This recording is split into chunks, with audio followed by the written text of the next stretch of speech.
قرآن مجید میں 3 ایسی ہستیوں کا ذکر آتا ہے جو نبی نہیں ہیں، لیکن اللہ تعالیٰ نے ان کا ذکر اچھے الفاظ میں فرمایا۔ ان ہستیوں میں حضرت لقمان بھی شامل ہیں۔ ہم انہیں عام زبان میں حکیم لقمان کہتے ہیں۔ اللہ تعالیٰ نے انہیں حکمت، دانائی، دانشمندی اور علم سے نوازا تھا۔ حکیم لقمان اپنی جوانی میں غلام تھے اور کسی مالدار شخص کی خدمت کرتے تھے۔ آپ نے اس شخص کی اس قدر خدمت کی کہ وہ شخص آپ کی محبت میں گرفتار ہو گیا اور وہ اس وقت تک کوئی چیز نہ کھاتا، نہ پیتا اور نہ استعمال کرتا جب تک وہ چیز حضرت لقمان چکھ نہیں لیتے تھے۔ ایک دن آقا کے سامنے ایک خربوزہ رکھا گیا۔ آقا نے حضرت لقمان کو آواز دی، پاس بلوایا، چھری سے خربوزہ کاٹا اور آپ کے منہ میں ڈال دیا۔ حضرت لقمان بڑے مزے اور بڑی خوشی سے خربوزہ کھانے لگے۔ آقا نے جب انہیں خوش دیکھا تو وہ خربوزہ کاٹ کاٹ کر انہیں کھلاتا رہا اور حضرت لقمان مزے لے لے کر کھاتے رہے۔ جب خربوزے کا آخری ٹکڑا بچ گیا تو آقا نے اس ٹکڑے کو 2 حصوں میں تقسیم کیا۔ ایک حصہ حضرت لقمان کے منہ میں دے دیا اور دوسرا ٹکڑا اپنے منہ میں ڈال دیا۔ جو ہی خربوزہ آقا کے منہ میں گیا اس نے فوراً باہر اگل دیا، کیونکہ وہ خربوزہ زہر جتنا کڑوا تھا۔ آقا حضرت لقمان کے صبر پر حیران رہ گیا اور اس نے اس سے پوچھا، تم یہ کڑوا خربوزہ مزے لے لے کر کیوں کھاتے رہے؟ تم مجھے بتا دیتے، میں یہ تمہیں نہ کھلاتا۔ حضرت لقمان مسکرائے اور ادب سے جواب دیا، جناب اس کی 2 وجوہات تھیں۔ پہلی وجہ آپ کی خوشی تھی۔ آپ نے بڑی خوشی کے ساتھ مجھے خربوزہ کھلانا شروع کیا تھا، چنانچہ میرے ضمیر نے گوارا نہیں کیا کہ میں شکوہ کر کے آپ کی خوشی کم کر دوں۔ دوسرا، میں نے آج تک آپ کے ہاتھ سے ہزاروں نعمتیں کھائی ہیں، آج آپ کے ہاتھ سے ایک کڑوی چیز مل گئی تو اسے کھانے میں کیا حرج ہے؟ جہاں اتنی نعمتیں وہاں ایک زحمت بھی صحیح۔ حکیم لقمان ایک بڑی مجلس میں واعظ و نصیحت فرما رہے تھے کہ اچانک ایک اجنبی شخص مجلس میں داخل ہوا اور ان کے قریب جا کر گویا ہوا، کیا تم بنی حسحاس کے غلام نہیں ہو؟ فرمایا ہاں۔ اس نے پھر سوال کیا، کیا تم میرے ساتھ بکریاں نہیں چرایا کرتے تھے؟ حکیم لقمان نے اسے غور سے دیکھا اور بولے، ہاں یہ بھی درست ہے۔ پھر اس نے کہا، کیا تم حبشی نہیں ہو؟ حضرت لقمان کے چہرے پر مسکراہٹ آئی اور فرمایا، ہاں ایسا ہی ہے، مگر یہ بتاؤ کہ تم پوچھنا کیا چاہتے ہو؟ اس نے کہا کہ پھر کیا وجہ ہے کہ تمہاری مجلس میں اس قدر زیادہ تعداد میں لوگ آتے ہیں اور بڑے ذوق و شوق سے تمہاری باتیں سنتے ہیں؟ حضرت لقمان نے محبت سے اس شخص سے فرمایا، برادر عزیز، جو باتیں میں کہتا ہوں ان پر تم بھی عمل کرنے لگو تو تم بھی میری طرح ہو جاؤ گے۔ آنکھوں سے حرام چیزیں نہ دیکھو، زبان بیہودہ باتوں سے روک لو، مال حلال کر لو، اپنی شرمگاہ کی حفاظت کرو، زبان سے ہمیشہ سچ بولا کرو، وعدے پورا کیا کرو، مہمان کی عزت کرو، پڑوسی کا خیال رکھو، بیکار کاموں کو چھوڑ دو۔ بس یہی عادات جن کی وجہ سے مجھے بزرگی عطا فرمائی گئی ہے۔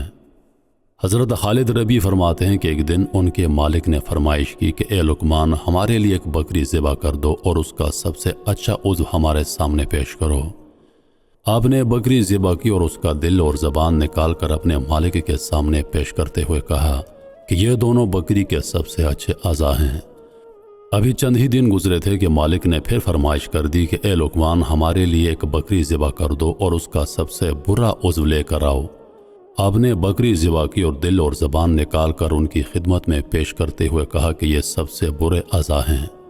مالک کو بڑا تعجب ہوا، بولا، اے لقمان، جب میں نے عمدہ اعضاء کی فرمائش کی تو تم دل اور زبان لے آئے، اور اب سب سے برے اعضاء کہا تو تم پھر یہی دونوں چیزیں لے آئے، یہ کیا بات ہوئی؟ آپ نے جواب دیا، اے میرے مہربان آقا، اگر یہ دونوں اعضاء درست ہیں تو ان سے زیادہ بہتر کوئی عضو نہیں، اور اگر یہ دونوں بگڑ جائیں تو ان سے برا کوئی عضو نہیں۔ سورہ لقمان میں اللہ تعالی حضرت لقمان کی اپنے بیٹے کو کی جانے والی نصیحت کا ذکر فرما رہا ہے، جس کی تفصیل آیت 13 سے 19 کے درمیان موجود ہیں۔ اگرچہ اس بات کا ذکر نہیں کیا گیا کہ انہوں نے یہ نصیحتیں اپنے انتقال کے وقت کی تھیں، لیکن ہر شخص کی فطری طور پر یہ خواہش ہوتی ہے کہ اپنی موت سے پہلے اپنے ورثے کے متعلق تمام معلومات اپنی اولاد کو فراہم کر دے۔ چنانچہ حضرت لقمان نے بھی یہ ضروری سمجھا کہ انتقال سے پہلے اپنے غور و فکر اور عقل و دانش کا نچوڑ اپنی اولاد کو منتقل کر دیں۔ چنانچہ فرمایا کہ جانے پیدر اللہ تعالیٰ کے ساتھ کسی کو شریک نہ کرنا، یقیناً شرک بہت بڑا ظلم ہے۔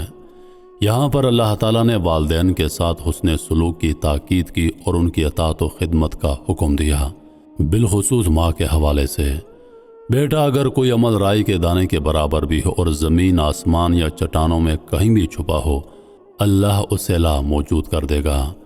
کچھ شک نہیں کہ وہ باریک سے باریک چیز کو دیکھ سکتا ہے اور ہر شے سے باخبر ہے۔ بیٹا، نماز کی پابندی رکھنا اور لوگوں کو اچھے کام کرنے کی تاکید اور برے کاموں سے روکتے رہنا، مصیبت کے وقت صبر سے کام لینا اور عذرائے غرور لوگوں سے گال نہ پھلانا اور زمین پر اکڑ کر نہ چلنا۔ اللہ تعالیٰ شیخی خورے اور مغرور شخص کو پسند نہیں فرماتا۔ اپنی چال کو اعتدال میں رکھنا، بحث و تمہیز کے وقت اپنی آواز کو پست رکھنا، یقیناً سب سے ناپسندیدہ آواز گدھے کی ہے۔ حضرت لقمان نے 1000 برس کی عمر پائی۔ حضرت داؤد علیہ السلام کی بعثت سے پہلے آپ بنی اسرائیل کے مفتی تھے۔ حضرت داؤد علیہ السلام کے منصب نبوت پر فائز ہونے کے بعد آپ نے فتویٰ دینا ترک کر دیا تھا۔ حضرت لقمان عمر بھر عوام الناس کو واعظ و نصیحت فرماتے رہے۔ تفسیر فتح الرحمان کے مطابق آپ کی قبر رملہ کے قریب مقام سرفند میں ہے۔ حضرت قتادہ کا قول ہے کہ آپ کی قبر رملہ میں مسجد اور بازار کے درمیان ہے۔ اس جگہ 70 انبیاء بھی مدفون ہیں، جنہیں یہودیوں نے آپ کے بعد بیت المقدس سے نکال دیا تھا، اور یہ لوگ بھوک پیاس سے تڑپ تڑپ کر وفات پا گئے تھے۔ آپ کی قبر پر ایک بلند نشان آویزاں ہیں۔ لوگ آپ کی قبر کی زیارت کے لیے دور دور سے آتے ہیں۔ امید کرتا ہوں کہ ویڈیو آپ دوستوں کو پسند آئی ہوگی۔ مزید ایسی ویڈیوز دیکھنے کے لیے ہمارے چینل کو سبسکرائب کر دیں اور ساتھ میں موجود گھنٹی کے بٹن کو ضرور دبا دیں تاکہ ہماری ہر نئی آنے والی ویڈیو سب سے پہلے آپ تک پہنچے۔